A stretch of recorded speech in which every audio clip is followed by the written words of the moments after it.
Well, welcome to another edition of You Can Farm Talks.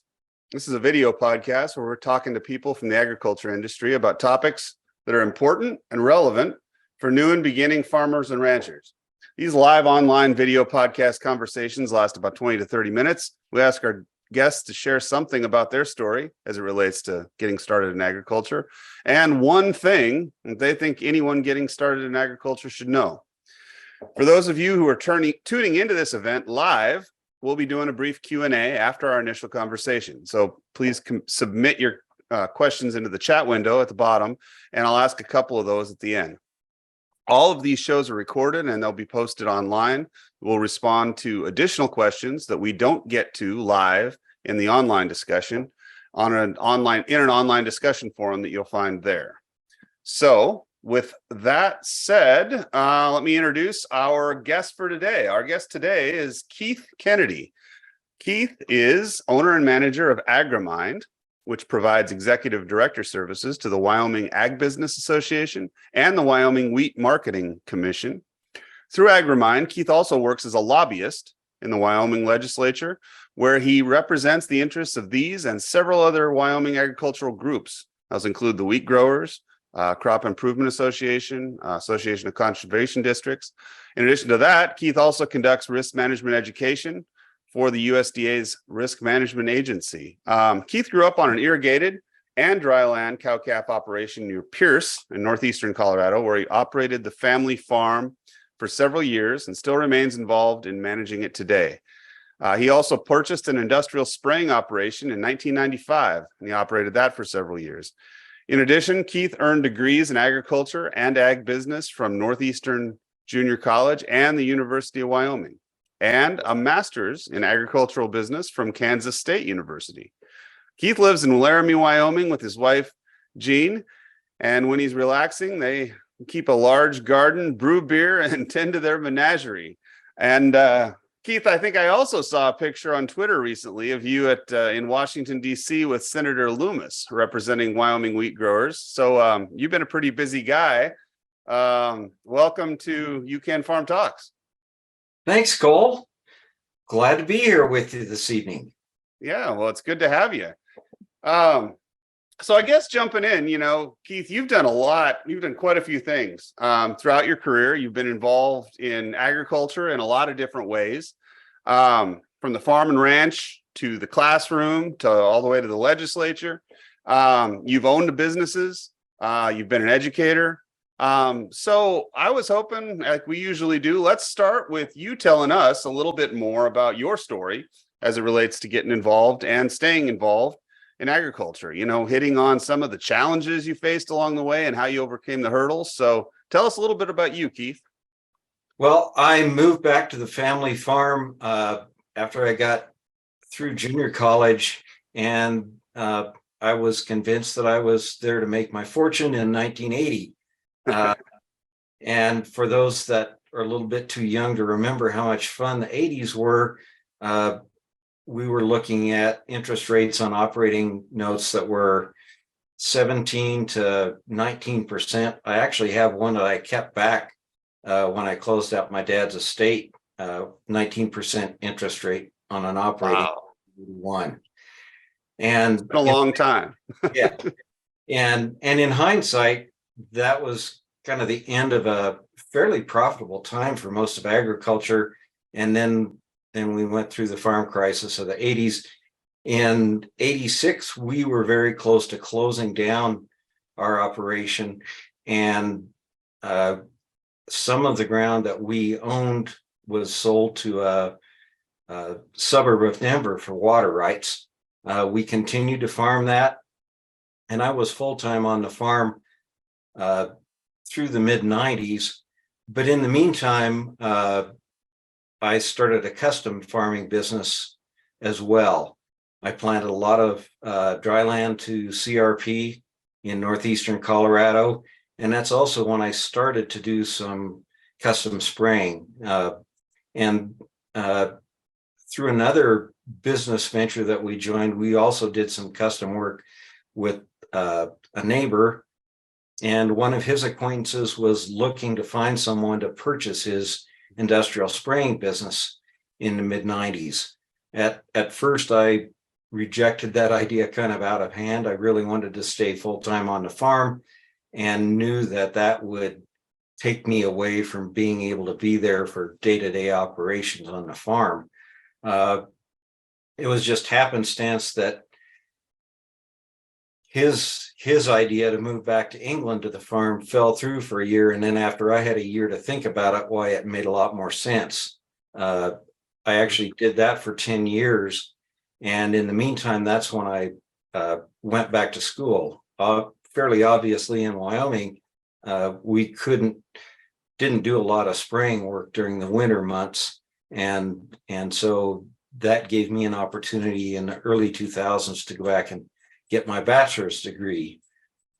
And we kind of felt like that area where we were, it was very difficult to find additional ground to farm to expand the operation, especially with the idea that, 15 to 20 years later, there would be a possibility that we wouldn't have water anymore for irrigation. So we decided that we needed to move on. And as far as managing a business, that's probably one of the best things that happened, was the different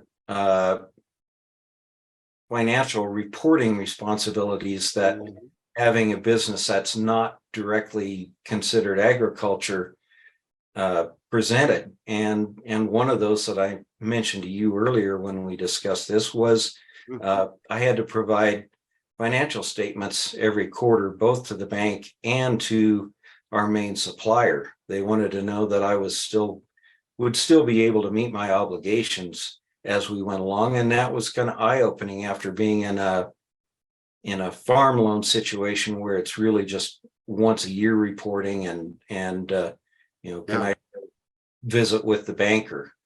And it was just happenstance that I wandered into what I am doing now. I was actually one credit short of graduating from UW, and my advisor suggested that I work in the governor's office. And so I worked there, covered ag issues for the governor's office that year. And then the next year, it happened that the Ag-Business Association, our executive, passed away just a few days before legislature started. And since I knew where the restrooms were in the old Capitol building, why they hired me to do their lobbying. And then we've added clients over the next couple of years. And at that same time, I did take advice from my advisor at UW and applied, and that's when I did my master's executive style from Kansas State. Okay. So you kind of at the point where you were, you balanced that when there wasn't, when the land wasn't available, you kind of balanced that involvement in agriculture with doing some other things and furthering your education.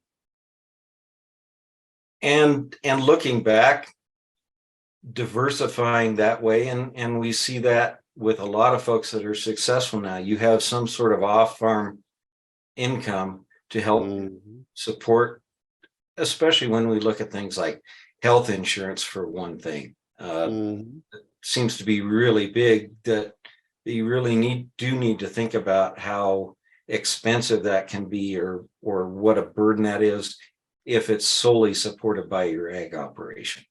Yeah, it's a good point, and something we, I think you hear an awful lot, and it's really important, and maybe for young people to understand that concept that, an agricultural operation can be something you do, and it can be a big part of what you do. It doesn't necessarily have to be the only thing that you do, and getting involved in other things can help you out in various ways. So, yeah. And so now I actually manage the operation. I'm the closest one of our family to the operation, so I take care of the management. And we actually have a high school classmate of mine actually rents ground, but we take care of the managerial part of that, and still continue to do some marketing and other legal matters too. Yeah. So you're still involved and still remain kind of 1 foot involved in the ag operation, even with all the other things you've got going on.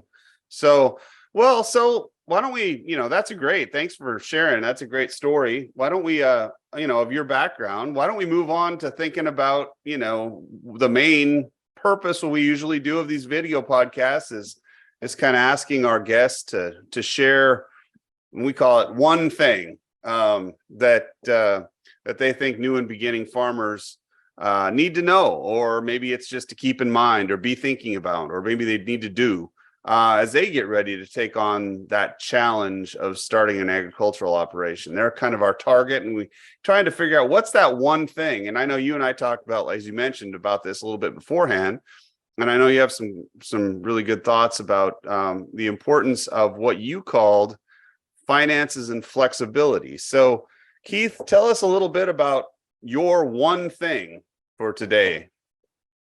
Well, when I purchased that spray business, it was very eye-opening for me that I needed to submit financial reports quarterly. And at the time, it seemed very daunting to have to do that.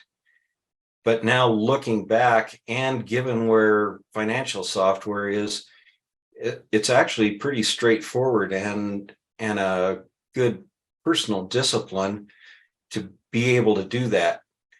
Does it always happen on the second or third day of every quarter? No, but it usually does happen sometime during the first couple weeks. And I think that's one thing that people need to remember, even if your studies take you into other technical fields. Mm-hmm. It's really necessary that you have some financial background and an ability to at least look at those results, which is another part of your decision process, is that old question of make or buy. Where does my expertise lie, and what things does it make sense for me to have someone else do? It makes, whether that's from a time standpoint or whether it's from an expertise standpoint. I may not be qualified to do all of my mechanical work, but having that knowledge lets you take advantage of other opportunities that may come along, whether that's moving into some farmers market enterprise. And the other thing that people need to remember is you do need to know that if you want to do any sort of hedging of your outputs as well as your inputs, whether those are in formal structures or in contracts, you really do need to know where you're at financially to know whether, what are my break evens on my different parts of my enterprise. And also some outside help. What things do you have time for? What things do you have expertise in? And I've tended to concentrate on the technical aspects of ag. I've tended to concentrate on crop production. Some of that was the cattle were certainly my dad's favorite thing about the operation. So in some ways, it made sense for me to concentrate more on the crop side, and that's carried through when you see even what I do now as far as lobbying. Some examples from some friends that I have in the ag industry, folks that feel like they need to job out part of their operation. I have a good dryland farmer friend in northeastern Montana, and he meets once a year with the firm that he does all of his hedging, and they set their market goals on inputs and outputs. And really, unless something extraordinary happens, they have that marketer take care of all of their marketing throughout the year. Another Midwest farmer that, of course, they're in a different situation than Western ag, but they actually do all of their own grain handling facilities and storage. and build it in-house. They don't rely on outside contractors for some fairly complicated work, but you really do need to find out what your skill set is and what skill set you need to hire out. And the other thing is, remember to keep sharpening your skills. Just think how much things have changed in 30 years.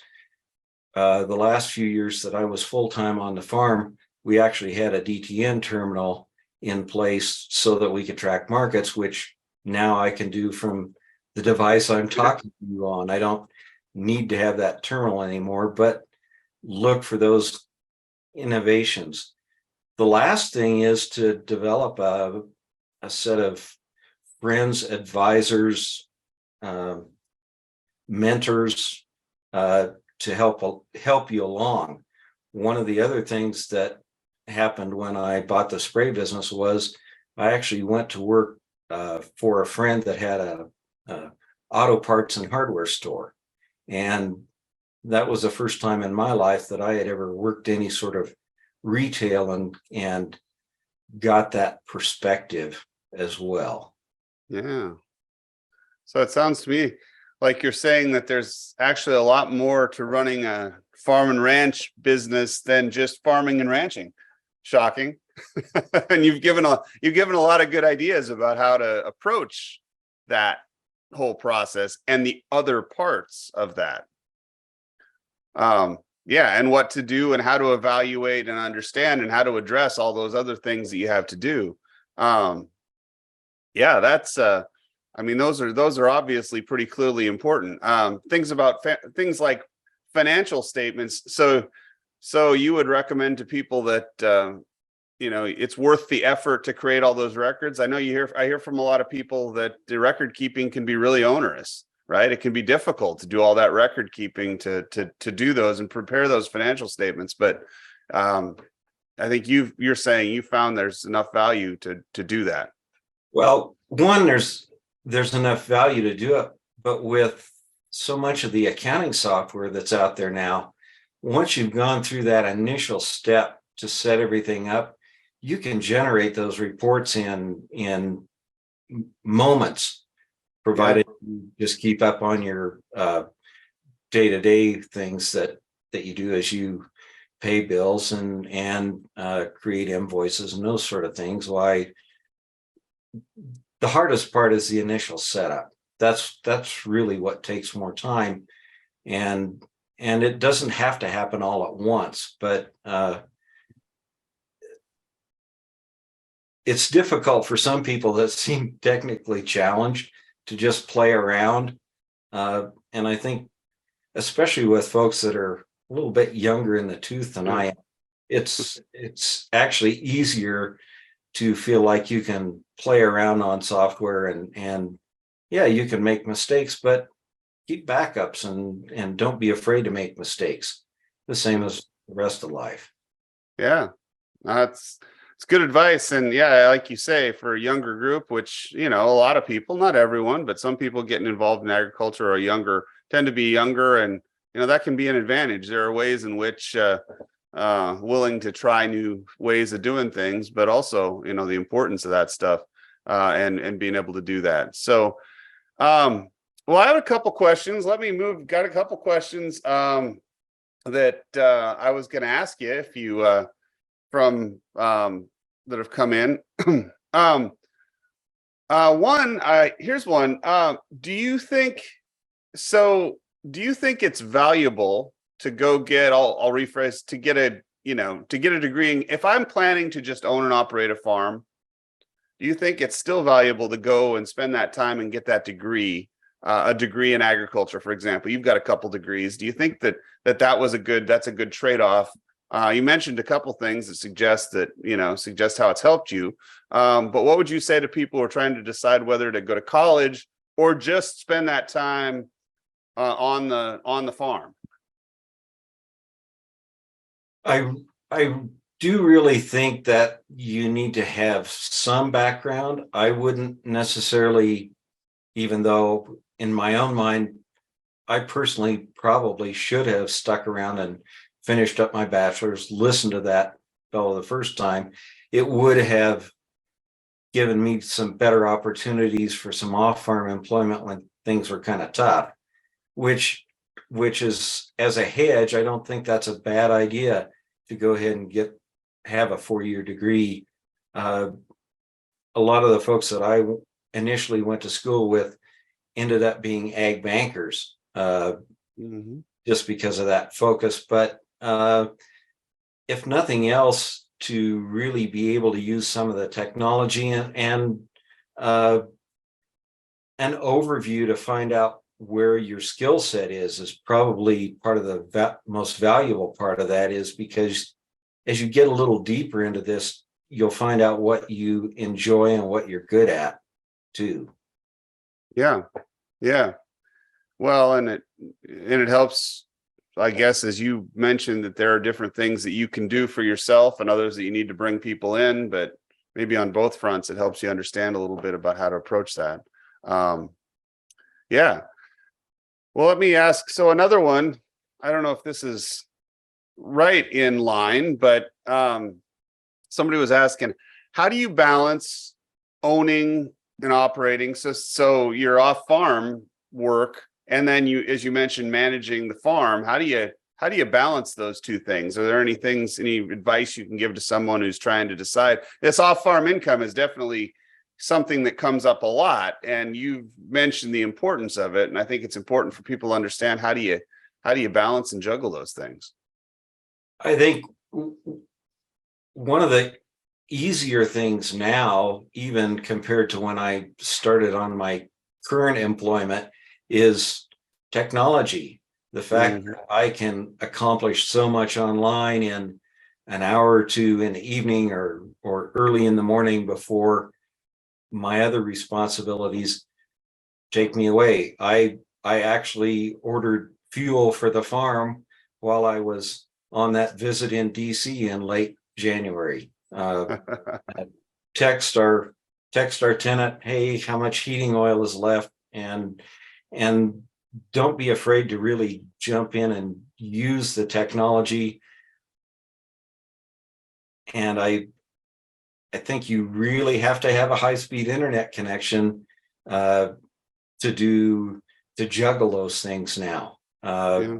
It's otherwise it would be very difficult.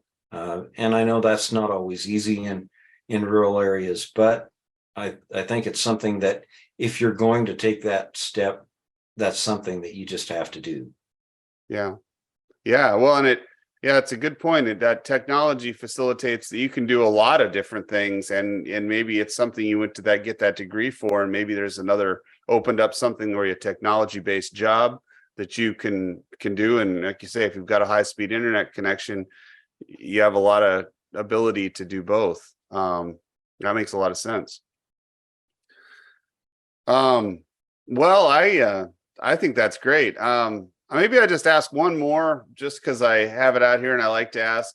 If you had to say, what's one thing, if you had one person and say, I want to get started on my own operation, what would you say? Some young person and they're thinking, I want to start my own farm. Any suggestion on one thing they should do first? I see a lot of farmers that are my age or older that are short on help, and they would appreciate someone, even if it was just to help out on Saturdays, equipment around and get some experience, because I think there's a lot of folks that are thinking of transitioning to retirement or slowing down. Yeah. And that's a way to get your foot in the door and learn some hands-on if it's something that's brand new to you. The other thing with a lot of those folks, they appreciate an outside view too. And it is a delicate line, hey, have you tried doing it this way? But I think there's some opportunities for folks, as we were talking earlier today about what the average age of farmers is, that's one way. And work in on some shares, whether that's going to work for somebody and having a few cattle in their operation and slowly transitioning yourself in. But it's going to be a long road, but I think that's one of the probably the easiest way to get in. And there are some programs out there now to help with those transitions too, that folks need to dig around, not only with USDA, but also with, I know there are some programs here that the state actually has to help encourage some of those transitions too. Yeah. Yeah. And we can point at on a web page that we have, we point people to a lot of those kinds of things. That's a really good point. And getting those connections, like you say, investing in those relationships it can probably pay some dividends down the road. So yeah, you never know where that next opportunity is from friends or acquaintances that you have that they see that something would be a fit for you. Yeah. Yeah. Networking works in agriculture too. So, well, great. Well, thank you, Keith. That was, I guess we're kind of about to the end of our time, but that was a lot of great information and great perspective. So thanks for spending and sharing that with us today. And your experience and benefit. I think it's, for the benefit of some of the new and beginning producers that are watching this. So thank you very much. I appreciate it. And maybe you'll come join us again sometime. Great to be with you this evening. Thanks so much, Cole. Thanks, Keith. Well, that's it for this episode of the UCAN Farm Talks. Thanks to those of you who took the time to join this live discussion and submit your questions. The recording for this episode is going to be posted and archived on our website and on our YouTube page. If you have any more questions, or if you're watching the recorded episode and didn't get a chance to ask them, please feel free to send those questions to us via email, or even better, add them to the online discussion forum. We'll try to respond to as many questions as we can.